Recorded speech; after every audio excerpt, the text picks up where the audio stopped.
Now tonight's discussion about obesity, a disease or a condition.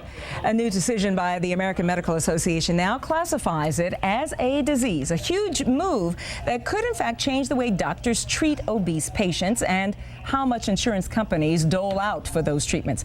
This means that according to the AMA, 1/3 of Americans now have a disease. Nicki Lynch from the nonprofit Plus Positive group joins me now.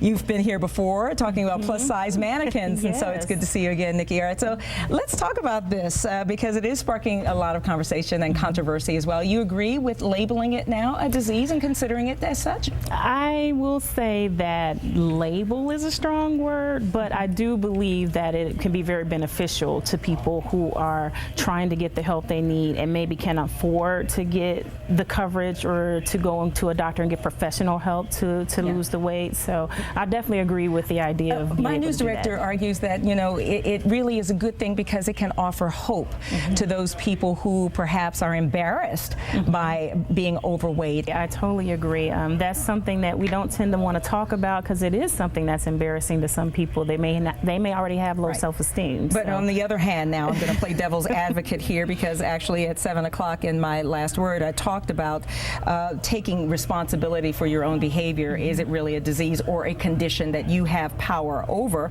And I use the NBC's The Biggest Loser as the biggest proof that it's not your hormones, it's not, you know, it's not what you were dealt. You were dealt a bad hand with your DNA.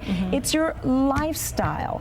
So do you think that to say it's a disease sort of gives one an excuse to not pay attention to the obvious? Lifestyle change maybe could make a difference? No, I don't think it's an excuse. I think it's more so a matter of let's get back to the root of it. Even with Biggest Loser, yes, we can lose a lot of weight really quickly, but you could also add it back on because you are limited and you don't get to the root of why you've gained or why you are such obese. One last thing, do you think the decision and the potential for more insurance money actually will push overweight people to seek out interventions? And you know, it's a double-edged sword because seek out interventions, that's good, but are they looking for a quick fix?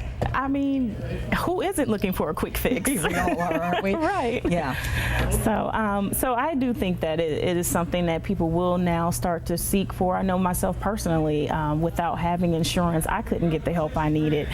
So I think it is a great opportunity now that we should be able to take advantage of. Right. All right, Nicki, again, thanks. It's good to see you. Sure. Thank you.